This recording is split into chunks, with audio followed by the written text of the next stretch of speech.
Hello guys, આજે હું તમારી સાથે બિલકુલ તીખા, ચટપટા અને ક્રિસ્પી ઘૂઘરા સમોસાની રેસીપી શેર કરીશ અને ચટણીઓની પણ. તો તેની માટે આપણે અહીંયા આ રીતે કપ ભરી અને 2 કપ મેદો લઈ લેવાનો અને વજનમાં જોશો તમે તો 250 ગ્રામ છે. અને આ રીતે હાથેથી ક્રશ કરી અજમો ઉમેરી દેવાનો અને 3 ટેબલ સ્પૂન ઘી એડ કરી દેવાનું છે. મોહન માટે મેલ્ટ કરીને લેવાનું છે. તેને ઘીનું જ મોહન એડ કરવાનું છે અને સ્વાદ પ્રમાણે મીઠું એડ કરી દેવાનું.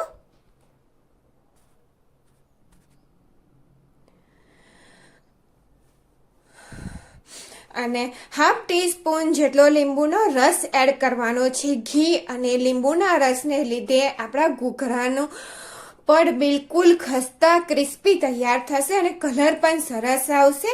તો જો મુઠ્ઠી પડતું મોવન એડ કરી દીધું છે તેની અંદર. અને અહીંયા મેં ફ્રીજનું ઠંડુ પાણી લોટ બાંધવા માટે એડ કર્યું છે. આ ટીપ છે, તમારે ધ્યાન રાખવાનું કે ઠંડુ પાણી જ આપણે ઠંડા પાણીથી જ લોટ બાંધવાનો છે. અને લોટ પૂરીનો લોટ જે રીતનો આપણે કઠ્ઠન બાંધીએ છીએ તે જ રીતનો કઠ્ઠન લોટ બાંધી અને તૈયાર કરી દેવાનો છે. ત્યાર પછી આપણે તેને ભીના રૂમાલ કે કકડાથી ઢાંકી અને 15-20 મિનિટ માટેનો રેસ્ટ આપી દેવાનો છે. ત્યાં સુધી આપણે બટાકાનું સ્ટફિંગ તૈયાર કરી લઈએ. તો અહીંયા મેં 6 નંગ મીડિયમ સાઇઝના 6 બટાકાને બાફીને લઈ લીધા અને આ રીતે મેશ કરી દીધા. તેની અંદર 1/4 કપ બાફેલા વટાણા એડ કર્યા છે. મેં તાજા જ લીધા છે, તમે ફ્રોઝન પણ યુઝ કરી શકો છો. હાફ કપ ધાણા ઉમેરી દેવાના અને 1 ટીસ્પૂન આદુની મરચાંની પેસ્ટ અને 1 ટીસ્પૂન આદુની પેસ્ટ. તીખાશ તમારે જોઈતી હોય તો વધારી દેવાની. 1 ટીસ્પૂન સંચર પાવડર ઉમેર્યું છે એટલે મીઠું થોડું ધ્યાનથી તમારે ઉમેરી દેવાનું. અને 1 ટીસ્પૂન લાલ મરચું પાવડર, 1/4 ટીસ્પૂન હળદર, 1 ટીસ્પૂન ગરમ મસાલો,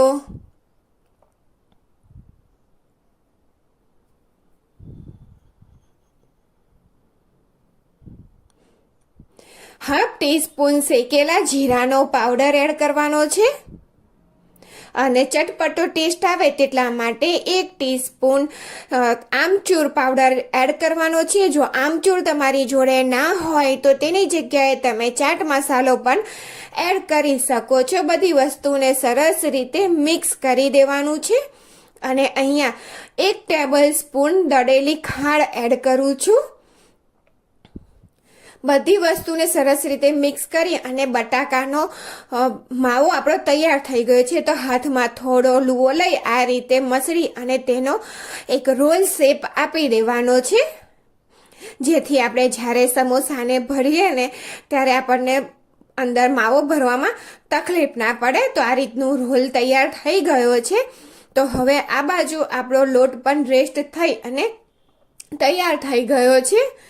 તો તેની માટે આપણે લોટને પહેલાં થોડો મસળી લઈશું. ત્યાર પછી તેમાંથી થોડો લુવો લઈ લઈશું અને એક મોટી રોટલી વણી લેવાની છે. અને બીજા લોટને આ રીતે ઢાંકીને મૂકી દેવાનો છે, જેથી તે સુકાઈ ના જાય. તો અહીંયા મેં મોટી રોટલી વણી લીધી છે. તમારી પાસે નાની ડીશ કે આ રીતનો નાનો ડબ્બો હોય તેનાથી આપણે ગોલ રાઉન્ડ કરી લેવાના છે અને નાનો જ લેવાનો છે. તો જુઓ, વધારાનો લોટ આપણે અહીંયાથી કાઢી લઈશું અને એક સાથે આપણી જોડે 6 શીટ તૈયાર થઈ ગઈ છે. નાની નાની 6 પૂરી તૈયાર થઈ ગઈ છે ઘૂઘરા માટે. તો પૂરીને લઈ લીધી છે મેં અને તેની ઉપર ધારો ઉપર પાણી લગાવી દેવાનું, એટલે તેને આપણે સીલ કરીએ તો બરાબર રીતે તે સીલ થઈ જાય. અને જે રોલ તૈયાર કર્યો છે બટાકાનો તેને આ રીતે સેન્ટરમાં રાખી દેવાનો છે.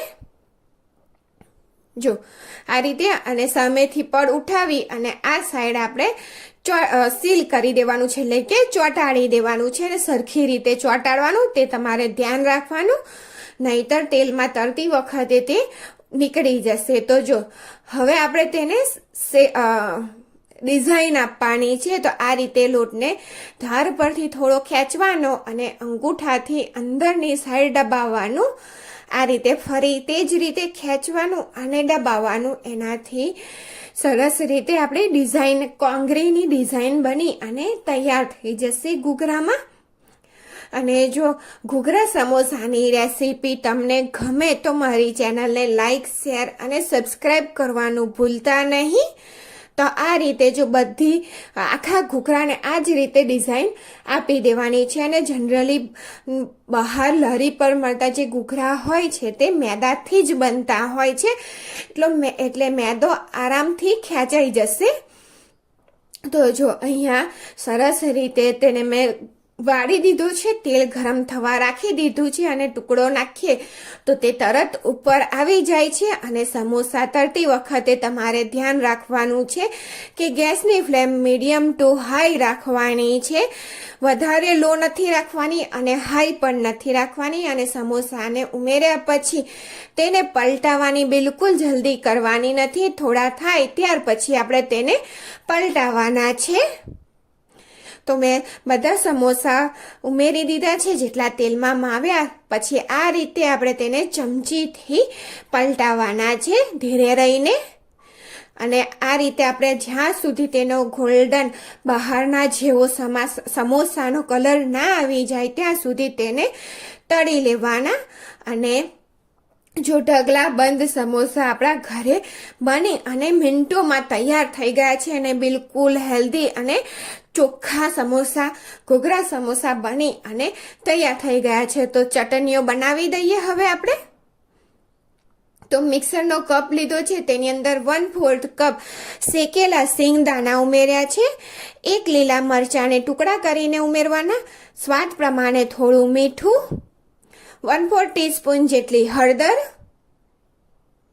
2 પિંચ જેટલી હિંગ, 1 ટીસ્પૂન જેટલું તેલ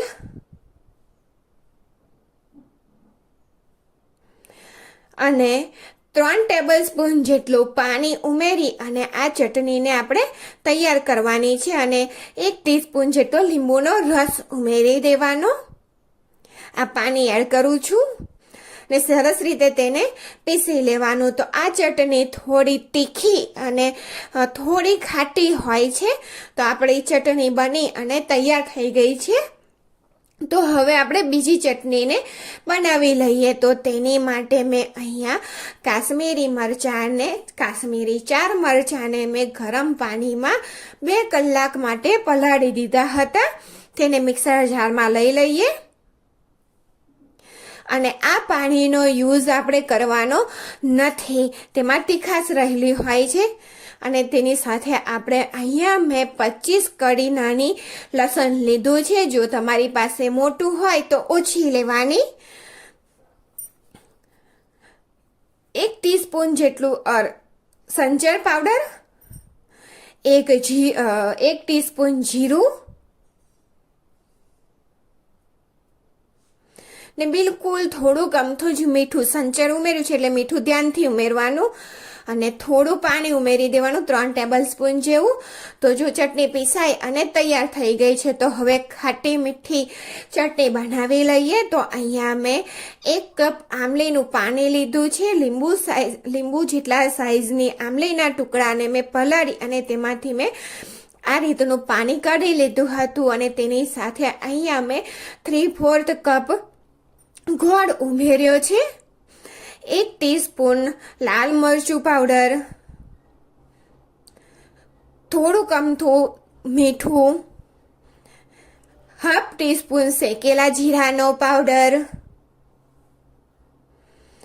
અને 1/2 ટીસ્પૂન સંચર પાવડર અને 1 ટીસ્પૂન વલિયાળી લીધી છે. જો તમારી પાસે પાવડર હોય તો તમારે પાવડર ઉમેરવાનો, પણ મારી પાસે પાવડર નહોતો તો મેં આખી ઉમેરી છે. અને તેને ગોળ મેલ્ટ થાય ત્યાં સુધી સરસ રીતે ચટણીને થવા દેવાની છે. તો તમે જોઈ શકો છો કે ચટણી સરસ રીતે મેલ્ટ થઈ અને થીક પણ થઈ ગઈ છે.